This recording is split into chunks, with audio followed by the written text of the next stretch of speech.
now the ayah I was going to tell you about.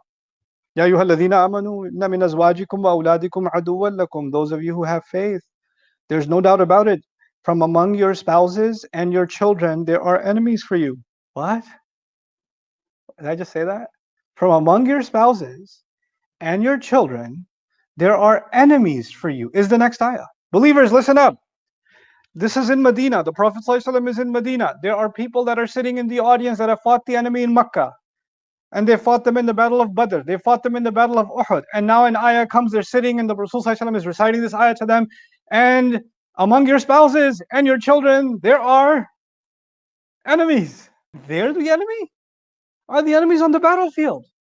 They're the ones who are putting idols at the Kaaba. They're the ones who do shirk with Allah. They're the ones who tried to kill Allah's messenger. How can my wife and my children be my enemy? He didn't say all of them. He said among them are those that are enemies for you. So he didn't say all of you have families in which there's animosity, but some of you are harboring enemies. And azwaj actually can be used for husbands and wives. So it's a bad translation to say, oh, believers, your wives and children are enemies. Or some of your wives and children are enemies. No, some of your husbands are enemies too. And your children are enemies too. So how are they enemies? When you cross Allah's lines because you hate someone out of animosity, that's not acceptable. But when you disobey Allah and disobey the Messenger, or trust those that you love more than you trust Allah and you trust the Messenger, when you want to make your spouse and your children happy, while you are okay with making Allah what? Unhappy. When you put them in a place that only belongs to Allah, when absolute obedience starts going to the spouse and the child, even at the expense of obedience to Allah, then even though you love them and they love you, and you hug them and they hug you, and you eat with them and they eat with you, even though you live your lives together, you're living under the same roof. You protect them, they protect you, they become enemies. Physically, no. Nobody's trying to kill nobody. This is not an ayah about when you go home, make sure there's no dagger under the pillow. It's not that. That's not what this ayah is about. This ayah is about spiritual animosity. What's the treasure that Allah gave in this ayah? Faith, in these ayat. Faith, reliance on Allah. When you create an environment in the family where obedience to Allah, reliance on Allah, dealing with a crisis and turning back to Allah, those things are being pulled away.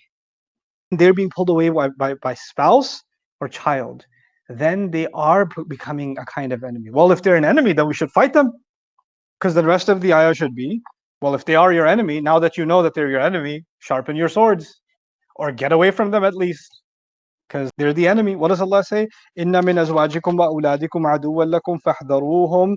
Then be careful of them. Watch out for them. Wa in ta'fu wa tasfahu wa taghfiru fa inna Allaha ghafurur rahim. And if you do in fact lovingly forgive, overlook, tasfahu. Tasfahu safaha means to turn the page, meaning they messed up or they said something outrageous that takes you away from your faith. And they said those kinds of things, but you're able to turn the page.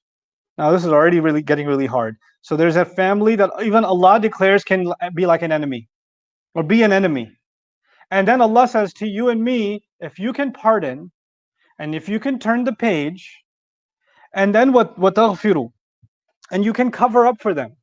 So there's three words for forgiveness being used in one ayah. There's no ayah like in the Quran like that, where multiple words for one act, which is forgiveness, is being used over and over again. Because when Allah says lovingly pardon, ta'fu, it's a word for forgiveness at the end. Tasfahu, turn the page, let it go, bury the hatchet, whatever phrases people use. Put dirt on it. There are different expressions for it. Just let it go, move on, right? Which is again forgiveness, isn't it? And then he says, وَتَغْفِرُوا. That's maghfirah is the common word for forgiveness. Actually, literally means to cover it up.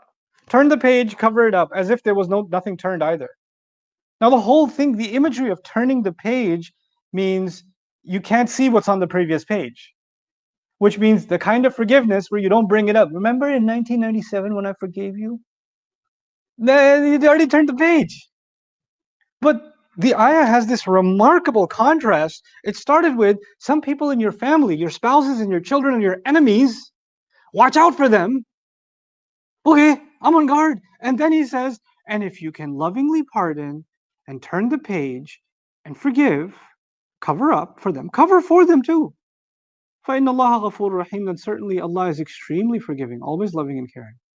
How do we understand this?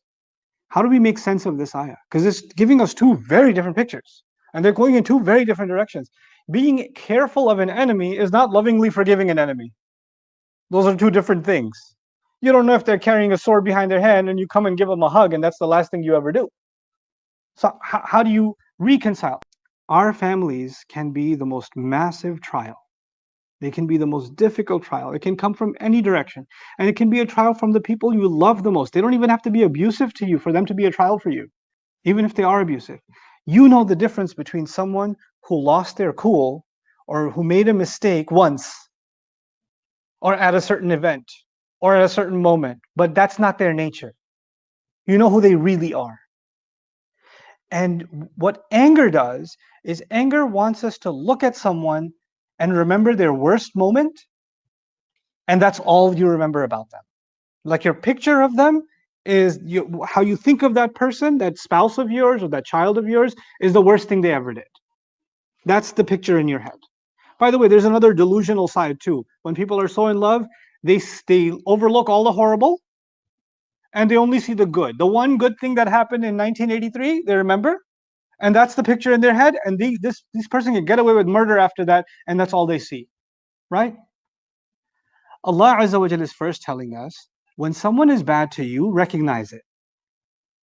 When someone's not okay, not doing right by you, then you should know.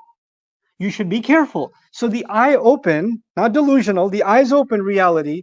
Is this person really abusive? Was that a one-time thing? Is this a serial habit? Is that just in their nature to be this way? Is that just something they keep on doing over and over again for years and years and years? If that's the case, be careful.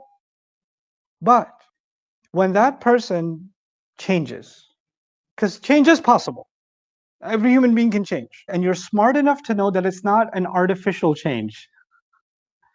Because artificial change means, I'm so sorry, I'm never going to do it again, I feel really bad. And you're like, okay, yes. Allah says to forgive, so I forgive you. And then 2 weeks later, they're exactly in the same place again. No sorry at all. Right? And they're even worse offenders than before. Then you know that there's a serial habit of telling you what you need to hear to get you to put your guard down.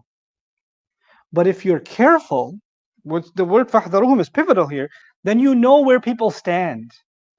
Then you have a pretty good gauge. And when you genuinely do see someone make a change, when you genuinely do see someone is remorseful and they've changed their ways, then it's okay to let go of that image of them as a vengeful person or an evil person or someone who did a lot of evil or bad.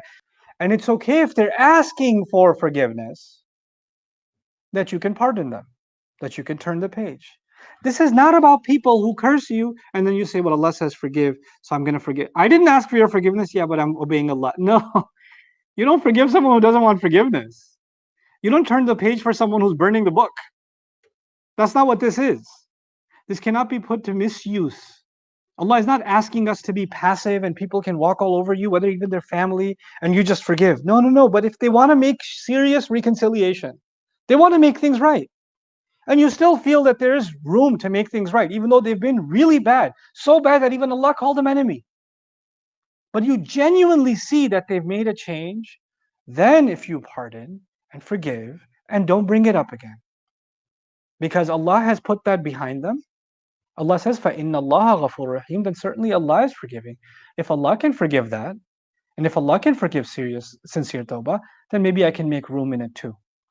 And then He said, if you forgive in 3 different ways, then Allah is forgiving too. You know what that means? If you take that choice, that you decide to forgive them, it's a choice you have.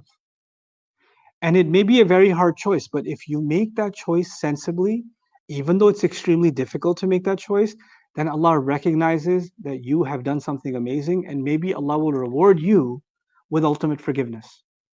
Maybe that'll be your reward. You won't be punished for not forgiving, but you may be greatly rewarded for forgiving and for making things right. وَإِن تَعْفُوا وَتَصْفَحُوا وَتَغْفِرُوا فَإِنَّ اللَّهَ غَفُورٌ رَحِيمٌ.